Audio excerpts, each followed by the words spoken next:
Texas A&M University, where they found that if you safely treat PFAS in the presence of granulated activated carbon, which catalyzes the mineral.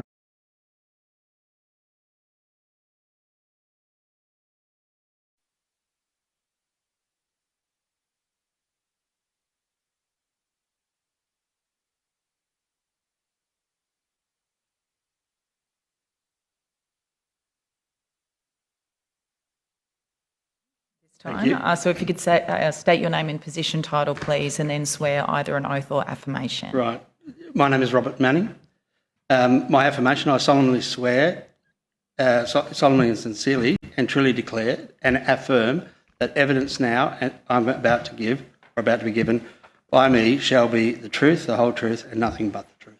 Thank you. And just your position title or you're here on... I have several titles. I'm here today as the General Manager of SORR, but I started this journey as a community science lead on the Central Coast Council's Changemaker program. Okay, great. And do you have an opening statement for us? Other than to say that as a concerned citizen, I entered the Tuggerah Lakes, or I entered the Central Coast Changemakers program because of the degradation of Tuggerah Lakes. I live on Tumby Creek. I observed pollution in that creek and set about the Changemakers course to find out what it was and how it could be remediated. During that process, I discovered a company which at the time was operating as Sustainable Oil Recovery. And then I was successful in getting a grant under the Changemakers program, which led to the Tuggerah Estuaries and Stormwater Trial on the Central Coast Council's Tuggerah Lakes. We deployed the Sustainable Oil Recovery boom in several locations on the lake, and it was the results that came back from the tests of that have led me to then now become the General Manager of SORR, the Sustainable Oil Company. Changed its name, changed its focus, changed its trajectory, and we are now operating in India, the UK. We're about to launch in South America, and we'll also be in the Kingdom of Saudi Arabia by the middle of this year. We've had a great range of success with the solutions that we offer, which we believe to be a new remediation method for PFAS. That's what I'm here to talk about. Great. Thank you. Sorry, was that... No, that's it. Thank you. So just going back to the contamination firstly in Tuggerah Lake. So was there known contamination of PFAS, or did you discover that in your cleanup work firstly? Right. So the remediation work for PFAS for the Tuggerah Lakes started as hydrocarbons because the gyroid sponge, the soil gyroid sponge, was developed to capture oil in water. When we deployed it at Shore Street, Longjetty 15, 16 and 19 are the names of the stormwater outlets we deployed it in. The test results, we worked with the Newcastle Global Centre for Environmental Remediation, Chem Centre Labs in WA and microanalysis labs to conduct analysis both on the water and the sponge that we'd deployed. We found that the sponge not only was removing hydrocarbons in the form of C10 through C40 hydrocarbons, but it also was taking out heavy metals such as phosphorus, strontium, zinc, lithium, and other metals. But we also were capturing 2.4 grams of PFAS chemicals across the full range of both short and long string PFAS chemicals in the sponge, and the sponge was able to hold those chemicals. And we then reported that to Council in April of 2023. And then by April of 24, when we said we're still discovering PFAS in that water, we were asked to take the booms out, and they removed our signage from the work that we're doing. So there's no longer any remediation activity happening on Tuggerah Lake. However, on Arimba Creek, the Newcastle University had conducted necropsies on platypus and discovered that the platypus in Arimba Creek, which flows into Tuggerah Lake, had been contaminated and had actually were deceased with large quantities of PFAS in their system. So we know that the PFAS that's in the water there is contaminating the marine life. It is in the soil that is at Tuggerah Lake, and it also is continuing to come through the stormwater outlets. Okay, so you had this boom in place firstly, where you were discovered that there were PFAS chemicals. Was it a range of different chemicals? You've got that Correct. analysis? Yeah, of there are different- full analysis, and I think in the submission there's details of the range of chemicals that are there. all right.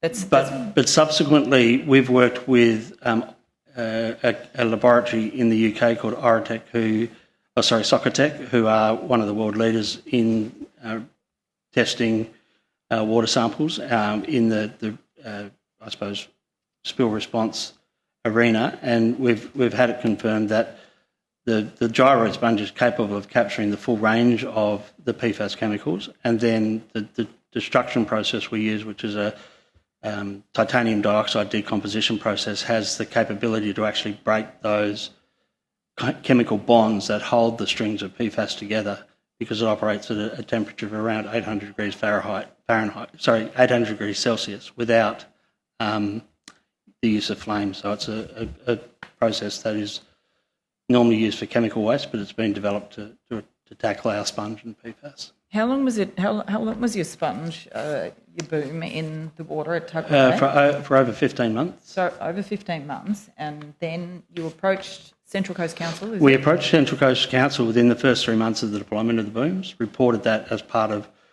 the Tuggerah Estuaries and Stormwater Trial. Started as a grant program under the Australian Federal Government Estuary Reconstruction Program or some such.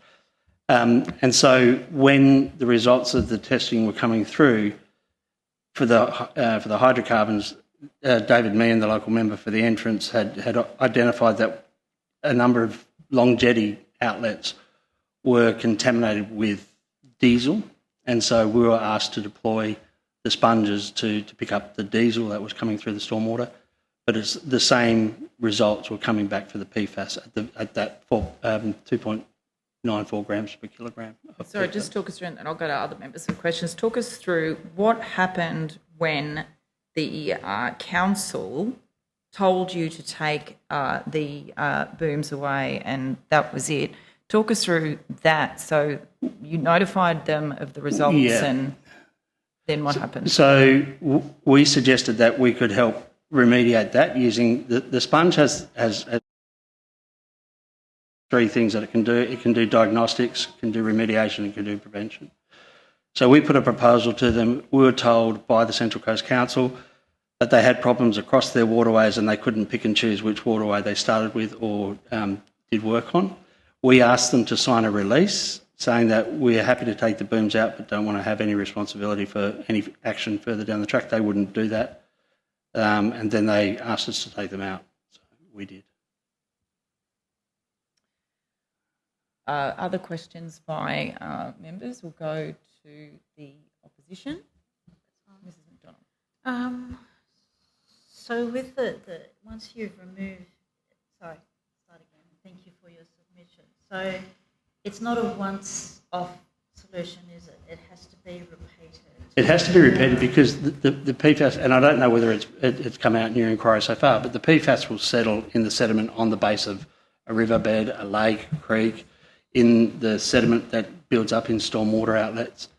And so as the water passes through, either the water has contaminants already. You never find PFAS in isolation. It's always mixed waste, right? So any water sample will be mixed waste. It's very easy when you're taking water samples to simply put your finger in the water and say, that's what's in that water and that's it. When really what you should be doing is trying to get a longer analysis of the water. So the sponge in its diagnostic form is capable of doing that. The water will continue to pass through. We know from the research that we've done, and I should just say too that whilst I don't have any scientific qualifications, our Chief Research Officer is a gentleman by the name of Professor Dr. Richard Bernardi, who was a distinguished fellow of the ANSTO, the Australian Nuclear Technology and Science Organisation. He's the gentleman who identified the qualities of the gyroid sponge, being the fact that it's a gyroid structure which has some physical properties, some chemical properties, and then what he's scientifically called some indeterminate or undescribable properties, because it does things that we didn't think it could do. And PFAS retention is one of them. And so from our perspective, the remediation can be done in the water. So as water passes through, the sponge is capable of taking the PFAS out, and up to over 90% of the PFAS can be removed from the water in a single pass. So if we were to set up in cereal the way that granular activated carbon is used, we believe that our solution not only cheaper, easier to deploy, and then easier to maintain and keep going, because of the end of life cycle of our product, the way that we designed it, it takes the PFAS out of the environment.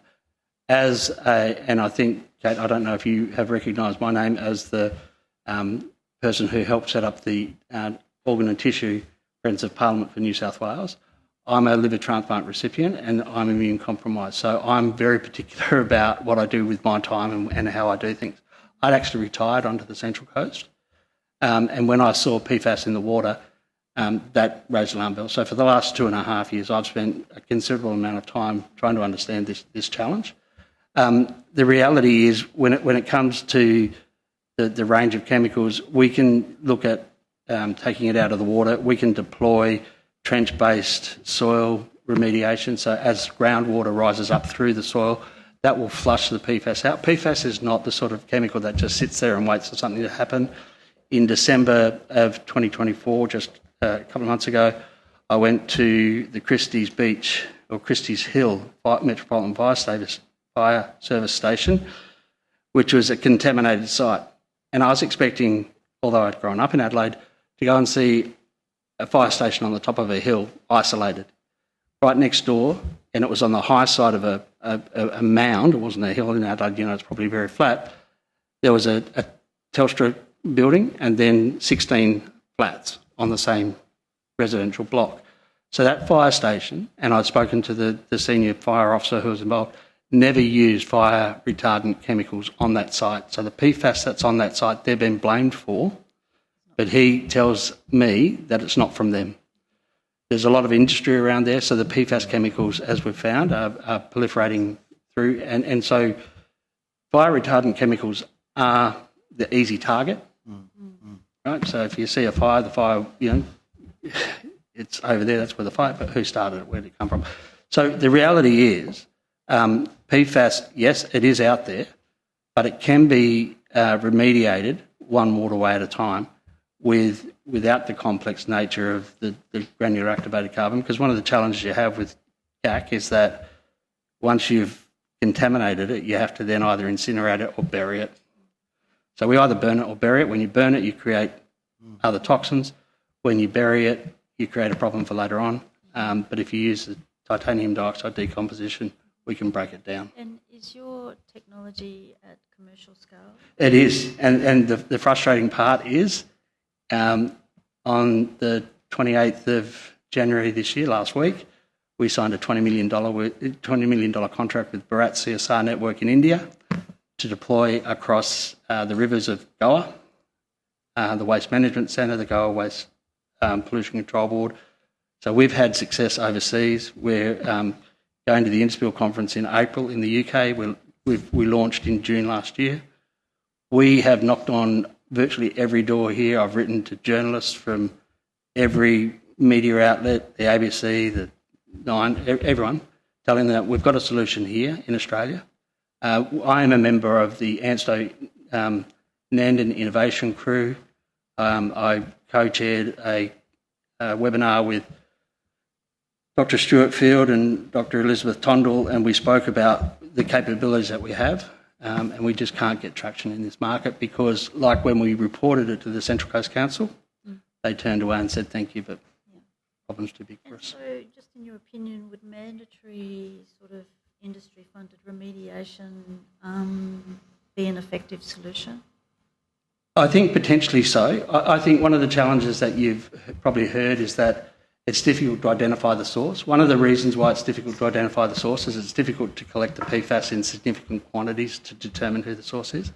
One of the things, and I heard one of the earlier presentations when it was the professor or the two gentlemen before Professor Naidu, they said that there's a lack of interest from people like the EPA and others. I believe that we actually reported to them, whether it's PFAS, hydrocarbons or other chemicals, the sponge acts like a vault. So as the toxins pass through the saw gyroid sponge, they're captured, and they can be captured in sufficient quantity to start doing things like fingerprint analysis of working out where did that come from. So we're able to tell the Central Coast Council the type of diesel, the type of chemicals that were in that diesel, and so we can do the same with PFAS. You can work out what PFAS are used to put into fuels as a catalyst for the different temperature to set the fuel off, into vaccines. For the vaccine, when we had the COVID vaccine, the chemicals used in that to set it off at body temperature, they're not necessarily good for us long term, but the reality is we can assist in diagnostics, identification, prevention and remediation. Okay, I might just need to go to questions from government members. And Yeah, so thank you very much, and it's very enlightening, and congratulations on the work that's been put into the technology. With respect to the point you made about the collection using the boom, that obviously will capture that flowing down through a channel or a pipe, whatever the case may be. So that's flowing in. Mm-hmm. Interested if you could elucidate on the matter of the residue that may be on the bottom of the water. Yeah. How does it capture that? Because if it's actually just looking, and once again, thank you for your submissions and your supplementary submission on page 2, a picture of the boom, that it catches what's flowing, but what the residue that may be beyond the boom, it may well be the case that's already Settled. Settled. Yeah. So one of the great things about the saw gyroid sponge is its versatility and flexibility in deployment. As a company, when I started, the company was, it was focusing on things like bilge socks for boats in marinas. Harbours, The deployment on the Tuggerah Estuaries stormwater trial proved to us that we can, by using a process engineering application, so looking at what is the dirty water, what is the clean water, what do you want taken out of that water to make it clean, and then what is the scenario that you find yourself in. So we have now done tests for trench remediation, curtain deployment, column deployment. So could you explain what trench remediation means, please? So trench remediation is where we would actually dig a trench. So if you wanted to build a barrier, you could dig a trench, lay some agricultural pipe, and I've got all of this can be provided to the committee, or the hearing, sorry. We could lay a trench of saw gyroid boom in agricultural pipe, for example, so that the water can pass through it so it doesn't impede. And as the water passed from one side of the boom to the other, the water that passed through the soil would then be the water that hit the other side of the soil would actually have either no PFAS or reduced PFAS as a result of it. So it's actually deploying the sponge into the ground so that you collect groundwater. So we're currently in discussions with the Department of Defence to look at Amberley Air Force Base and building trench remediation around the runway there. It wouldn't. The great thing about the saw gyroid sponge is it doesn't have to be deployed in exactly the same way in every environment. And we heard Professor Naidu talking about the different soils that exist here in Australia versus other places. But I'd also argue that one of the reasons we have 201 districts in Australia is because we have different soil in the Clare Valley and Barossa Valley versus the Hunter Valley. So the wines out of the Hunter Valley, I still think it's superior, but that's irrelevant. We can deploy it using our PAGE process, which is the pollutant adaptive gradient extraction process, which is where we treat the sponge either with heat, chemicals, or the way in which it's deployed. And then by looking at what is the dirty water, what is the clean water, we can engineer a solution for a lot less budget than what is currently the remediation processes that are used globally. One final question before I pass to my colleague. Going back to the matter of the project on the lake, Tuggerah Lake, I didn't quite understand that part of your explanation whereby as you approach the conclusion of the project, the timeline for it, did you have concern of potential liability as a business? Correct. Having identified PFAS. Okay, right. So that might be a matter that could be liability Yes. in a legal sense. So do you like, if I was a first responder, an ambulance officer, and I put a bandage on you, and just before you got into the ambulance and went off to hospital, you said, "Can you take the bandage off me?" And then you bled out. Yeah. Yes, okay. Am I responsible for your death? Yeah. And so in this case, we identified PFAS on Tuggerah Lake. It's now been confirmed from other studies around Lake Mamora and the northern part of Tuggerah Lakes and on Arimba Creek that PFAS is prevalent throughout the waterways of the Central Coast. And having brought that to Council's attention and been dismissed, we didn't want to have anyone going back through this sort of inquiry saying, well, hang on, this company here identified that to you, and then they pulled their booms out. I understand. Thank you. Thank you.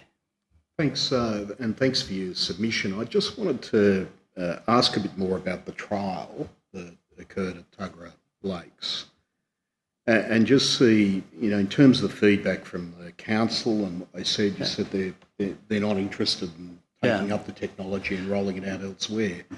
Was there anything detrimental that came out of the trial, for example? I mean, is it a hazard to fish? From my perspective, you'd know this, representing the state of New South Wales as a politician. To talk about the council as a monolith is probably the wrong way to look at it. The people in the waterways were very concerned about what was happening, and they were actually the people pushing for us to widen the use of the booms across Tuggerah Lakes. Other areas, engineering, stormwater, and those people whose budget it was probably going to come out of were the ones who were reluctant to progress and do more about it. Yeah. So there are people within council who want to resolve the problem, but then they'll turn around and say, well, we can't do anything because we've got to look at Erina or we've got to look at other waterways within the council. Sure, but were there any other concerns raised by them as a result of the trial, or was it just a money issue? I mean, there were no government wants to be responsible. No, well, we said that would be so it should be the state or somebody else. But outside the money, were there any other issues that came up? No, it was certainly when you talk about money too. We said we'd work with the EPA so the polluter would pay. But the original purpose of the trial was to take hydrocarbons out of the water. So as soon as we went beyond our scope, that was identified as the reason. So they didn't say that, well, you've identified PFAS, we don't want to touch it. They said, well, the issue with regarding hydrocarbons, we've got problems everywhere. So have you looked to do a PFAS or PFOA specific trial with the sponge somewhere? Yes. So as I said, we're working with the engineering company that's looking after Amberley Air Force Base to put that process in trial, and we've been working with the PFAS remediation team for the federal government since October of 2023 to develop that trial. One of the problems that we had, and this is in an email which I can provide the committee, we were told that our original scope for the proof of concept demonstration at $35,000 was well below their normal budget for these sort of activities. And that was a problem? So too cheap a solution. Too cheap a solution, which is probably why it's been picked up in India, because over there we can do a lot more with a lot less, and they're happy to do that. What was your response as Karen Shorty? What was your response when that was put to you? Well, it's like I've said on the global stage in presentations. We're a first world country with first world problems, and we don't like third world solutions. When a third world solution is all we need to fix this problem.